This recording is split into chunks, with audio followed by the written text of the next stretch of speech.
Hello everyone, welcome to my YouTube channel. आज से हम सेशन स्टार्ट करेंगे and today we will start from Hindu law. We will be covering introduction, acts under Hindu law, a brief of Hindu law. Introduction to Hindu law. The word Hindu has first appeared in the Old Persian language derived from the Sanskrit word called Sindhu. Hindu word जो है old Persian language से derived है, जो कि एक Sanskrit word है सिंधु. सिंधु एक historical destination है इंडस रिवर की नॉर्थ वेस्टर्न पार्ट में जो स्थित है इंडियन सब कॉन्टिनेंट के. Hindu is a supportive, that is adherent word of Hinduism. Hindu law is a set of personal laws governing the social conditions of Hindu, such as marriage and divorce, adoption, inheritance, minority and guardianship, family matters, etc.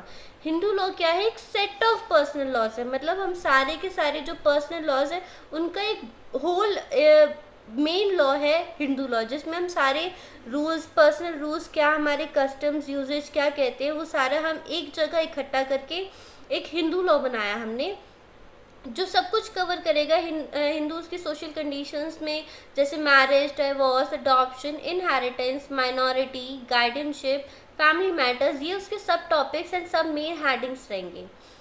The ancient Hindu law was made up of made by human agents like sages and philosopher. जो ancient, जो पुराना हमारा Hindu law था, वो हमारे human agents, मतलब हमारे जो मेन फिलोसफर्स थे, उनके द्वारा बनाया गया था. And in the same was as a law is made today by human legislators. And अब हम ये कह सकते हैं कि जो हमारे ह्यूमन लेजिस्लेटर्स मतलब जो हमारे लॉ मेकर्स हैं, उन्होंने हमारे अब लॉज बनाए हैं. And it is not the command of earthly sovereign. हम ये समझे कि हमारे अर्थली या नेचुरल ऑरिजिनेशन है या नेचुरल ऑरिजिन है, तो ये नहीं, ये हमारे ह्यूमन लेजिस्लेटर्स ने, जो लॉ मेकर्स हैं, उन्होंने इस्टेब्लिश किया था. Not it was established bye political authority. कोई भी पॉलिटिकल अथॉरिटी, इन्होंने, उनका कोई हाथ नहीं है हमारे हिंदू लॉज या किसी भी लॉज के इस्टेब्लिशमेंट में. To be continued, Hindu law in the modern scholarship refers to the legal theory. मतलब मॉडर्न स्कॉलरशिप हम ये समझ सकते हैं कि हिंदू लॉ के अंदर कुछ पार्ट हमारे रिफ्लेक्शन है लीगल थ्योरी का, जूरिस्प्रूडेंस का, फिलोसफिकल रिफ्लेक्शन. मतलब हमारी जो हल्का हल्का पार्ट, हम ये कह सकते हैं कि legal theory, jurisprudence, philosophical reflections हमारे उनके ओल्ड लॉज के दिए गए हैं. Hindu Law Acts of 1955 to 56 applies to 4 different religious communities. Hindu law मतलब अब हम ये भी समझना चाहिए कि हिंदू लॉ में कौन कौन कवर करेगा. तो हम ये कह सकते हैं हमारे 4 मेन डिफरेंट कम्युनिटीज़ हैं जो कि हिंदू लॉ में कवर करते हैं. Hindus, Buddhist, Jainist and Sikh. ये हमारे 4 डिफरेंट कम्युनिटीज़ हैं जो हम हिंदू लॉ के अंडर कवर करते हैं. The word Hindu has been chosen in the view of the fact that Hindus are the largest group among the 4 communities to be governed by these laws. हम ये कह सकते हैं कि जो हिंदू है, हिंदू वर्ड हमने इसलिए चूज़ किया था क्योंकि हिंदूज कम्युनिटीज़ और कम्युनिटीज़ के बराबरी में ज़्यादा है, तो इसलिए हमने हिंदू वर्ड चूज़ किया ताकि हम और कम्युनिटीज़ को भी इसी में कवर कर सकें. To be continued, the leaders of Hindu law as we find embodied in the Dharma Sutras, Dharma Shastras, the Arthashastra of Kautilya as elucidated and elaborated by the different निबंध and commentaries of later approach. हमारे जो Hindu laws के leaders हैं, उन्होंने ये books बनाई थी, जैसे धर्म सूत्रास, धर्म शास्त्रास, द अर्थशास्त्र ऑफ कौटिल्य. ये हमारे हिंदू लॉ के लीडर्स माने जाते हैं, जिन्होंने हमारे सारे मतलब मेन रूल्स, हिंदूज़ के लिए क्या रूल्स गवर्न करने चाहिए, क्या उनकी सोशल कंडीशंस होनी चाहिए, क्या उनके प्रिंसिपल्स होने चाहिए, वो सब कंटेंट है इन सारे जो हमारे बुक्स, कॉमनली नोन बुक्स हैं. What is Hindu law? The word Hindu law has commonly understood is the set of rules contained in the several Sanskrit books, which the Sanskrits considered as the books of authority on the law governing the Hindus. एक the word Hindu law क्या है, is a set of rules, मतलब हमारे बहुत सारे rules जो Hindus को govern करते हैं, हिंदूज के प्रिंसिपल्स को गवर्न करते हैं, उनको हम एक ही बुक में एक साथ लेके आए हैं ताकि हमें अलग अलग जगह से अलग अलग चीज़ें ना उठानी पड़े। ये सेट ऑफ रूल्स है जो संस्कृत बुक से उठाए गए हैं, जो संस्कृत स्कॉलर्स जो थे जिन्होंने इन बुक्स के बारे में ये बोला था कि these are the books which are the law governing the Hindus, जो हमारे हिंदूज को गवर्न करती है, जो हमारी अथॉरिटी है, या हम कह सकते हैं ये हमारे मेन प्रिंसिपल्स है। In sir Dinshah F Mulla's principle of Hindu law, the learned editor has defined the Hindu law in the following words. Sir Dinshah F Mulla ने के कुछ प्रिंसिपल्स है जो हमारे हिंदू लॉज को डिफाइन करते हैं कि wherever the law of Hindu admit the operation of personal laws, the rights and obligations of Hindus are determined by Hindu law. Wherever the law of India, मतलब जो हमारे इंडिया का लॉ की बात करेंगे अगर हम कहीं भी, और पर्सनल लॉज की अगर मेनली हम बात करेंगे, the rights and obligations of Hindus are determined by Hindu law.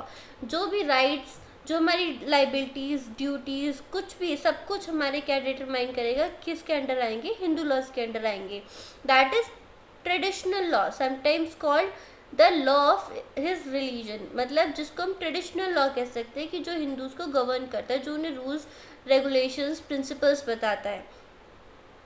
और कभी कभी हम इसको क्या कहते हैं, law of his religion, subject to the exceptions that any part of law may be modified or abrogated by the statute। ये एक एक्सेप्शन है कि अगर कोई भी पार्ट, अगर लॉ उसको मॉडिफाई कर देता है या फिर हम अमेंड कर देता है या कुछ भी उसमें चेंजेस लाता है, तो वो एक एक्सेप्शन दी गई है। बाकी सब कुछ हिंदू लॉ के अंदर कवर करेगा जो भी हमारा एक्ट कहता है। जैन, बुद्धिस्ट, सिख्स एंड नंबूद्रीज ब्राह्मण को भी हम हिंदूज में कवर करते हैं।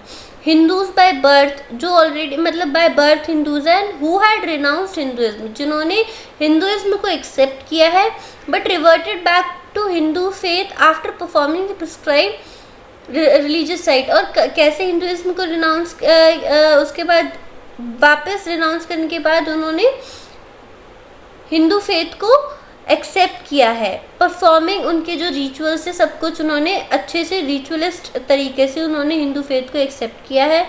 Persons belonging to Arya Samaj and ब्रह्म समाज, वो पर्सन्स जो कि आर्य समाज और ब्रह्म समाज से बिलोंग करते हैं।